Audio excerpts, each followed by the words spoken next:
Hey YouTube, Ultra Maximus here, and I'm back with another Transformers review. And this time I'm going over a Transformers Classics figure. One of my favorites, Astrotrain. Woo! Astrotrain is one of the two triple changers, I think, released in the Classics line. They did Astrotrain and they did Heavy Octane. I think they just called him Octane or Tankor or something. I can't remember what they called him. And Astrotrain, I picked him up. He looked, I think, better of the two.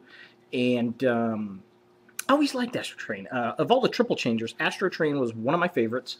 I had Blitzwing as a kid, and I had Broadside. Those were the two triple changers I had as a kid. And I always liked Astrotrain. My cousin and friends of mine had Astrotrain, and I never got him. But I figured I'd go ahead and pick this one up. So here's what he looks like in his little robot mode. Now, they did a really good job, I think, with his head sculpt and his general body sculpt. He definitely has that G1 kind of Astrotrain look. The color scheme is obviously not the same. This color scheme is kind of an homage to the G1 color scheme of the toy, because the color scheme of the toy was not the color that he was in the cartoon. In the cartoon, he was mostly purple. He had some gray and black on him, and then the toy had white and red and purple and black. And I think the Hinkai or Hinky, however you pronounce it, the Takara version, actually put out a version of this figure with the more G1 accurate colors, which looks very, very nice. I'd like to get that figure too. But I did like how they went kind of old school with the design of color scheme to match the old toy. I thought that was kind of cool.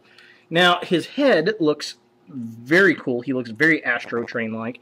It's hard to see on this camera because it's not a very good camera, but he does actually have kind of a frown, kind of a serious look.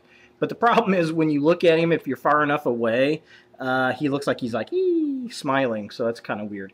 Now, he does not have any kind of light piping, which is kind of sad. He's got yellow painted eyes. And, I mean, overall, the body, like I said, the body sculpt looks really good. I love the blocky shoulders that are parts of the train. I love the wings, and I love how he's got the rocket pack kind of sitting on the back there. That's just really, really cool. Color scheme looks really good. I love the little chest plate there. Everything looks nice. He's got his little reveal the shield logo down here, which I wish he had some Decepticon logos on the, I think you're not going to be able to see it in the camera, on the wings themselves. I thought that would have been kind of cool. Now, there are things I don't like about this. I don't care for his arms at all. I don't like how it's got the front of the train just kind of pulled off to the side.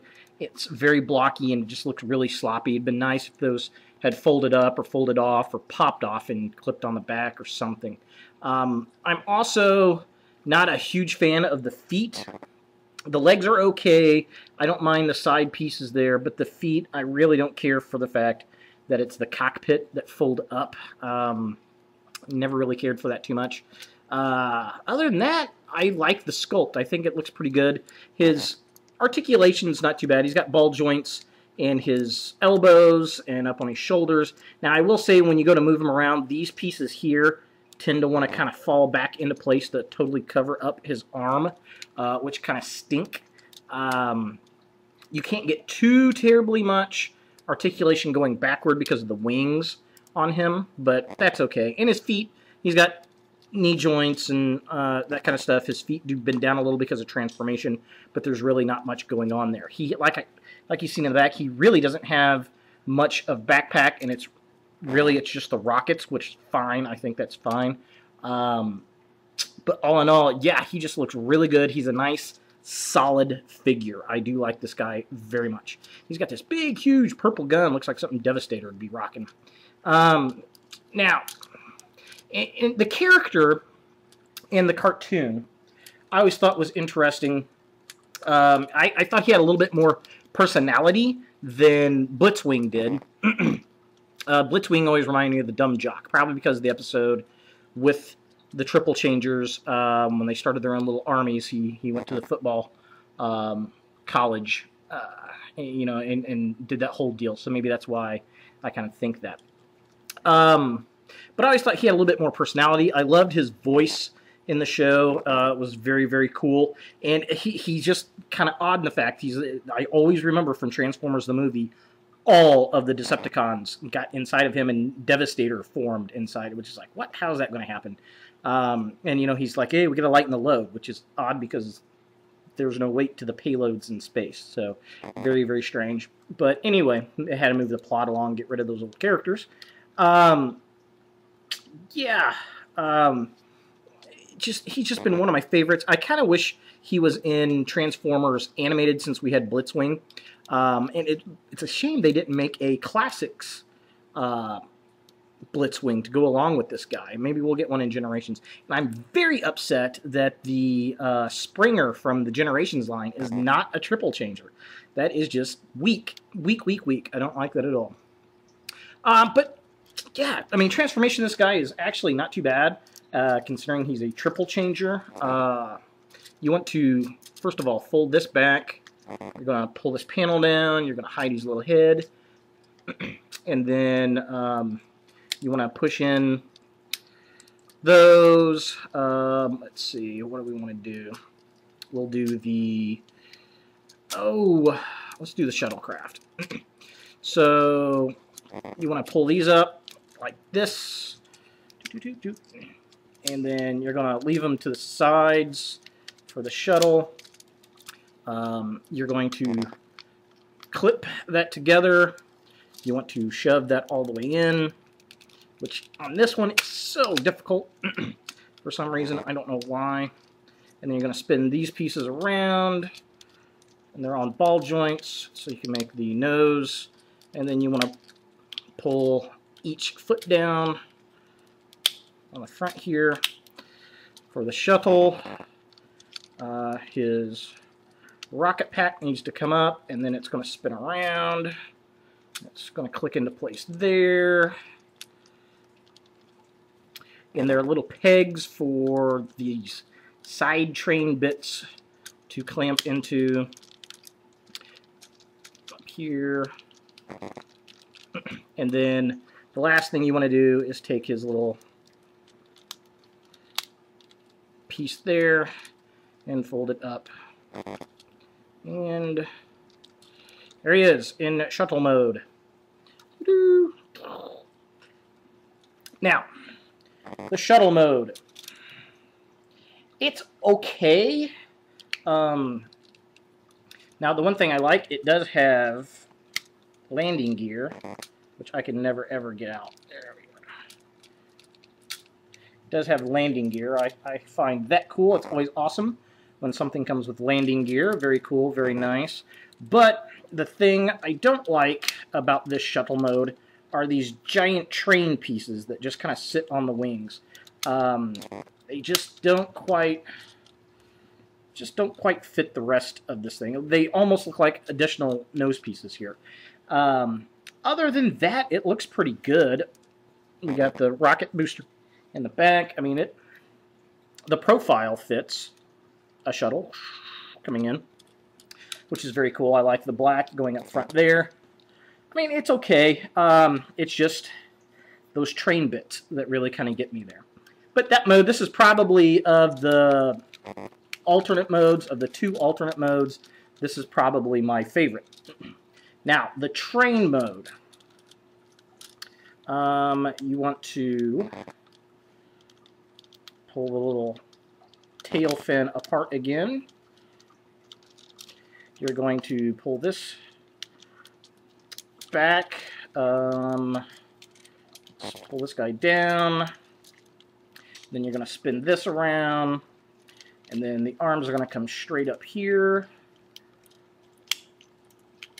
They're going to snap together. Like so. And the little piece is going to sit there. And then this is going to fold down. Like that. And these pieces are going to go straight down like that. And then the rocket kind of spins down over that back piece there. And there's our train. Kind of. This is the weakest of the modes. The front end kind of looks like a train, but we got this weird piece down here. We've got windows along there. Then there's really nothing, and then the bottom of the wings kind of come back and make more windows. And it's a rocket-powered train. And then the top just really looks kind of bad. It's got wheels all along the bottom to roll. But I'm gonna tell you what, it doesn't look like a train to me. You know what it looks like?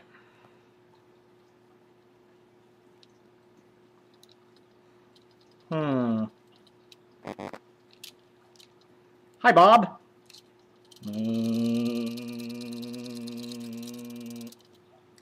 How bad is that? That's just wrong. So wrong. Fail. Utter fail. Yeah. I just... So, generally, I leave the guy in robot mode. I think I've had this thing in this mode a couple times. Now, the detail on it's pretty good for the panels and all that kind of stuff. This mode is just... They updated the mode, I guess, because it was kind of an older train mode in the original series. So at least they did do that. But yeah, it's totally a bob. Get a little Astrotrain's head there. Flip him up. These pieces out. Spin him around.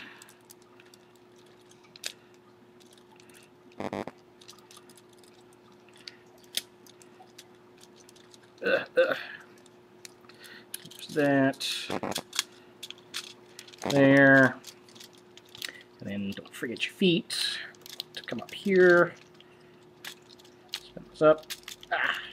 And there he is. Good old Astrotrain. Looking like Astrotrain again, not Bob. So, yeah, Astrotrain. Would I recommend this guy? Yes, absolutely. He is a great looking figure. He is a great sculpt. If you can find him, pick him up for sure. If you can find the Henkai version that has the original cartoon G1 color scheme, I really advise picking that guy up. But this guy's cool too. If you're just a completist or you like the old G1 toys, then this is definitely one to pick up. Either way, it's a great sculpt. I prefer to have both of them in my collection. Maybe I'll find the Henkai at a BotCon someday. But all in all, a really good figure. I'm glad I picked him up, and he's a classic. That's why he's in the classics line, right? Sure. So there he is, guys. Astrotrain. Thanks for watching, and look for more videos in the future.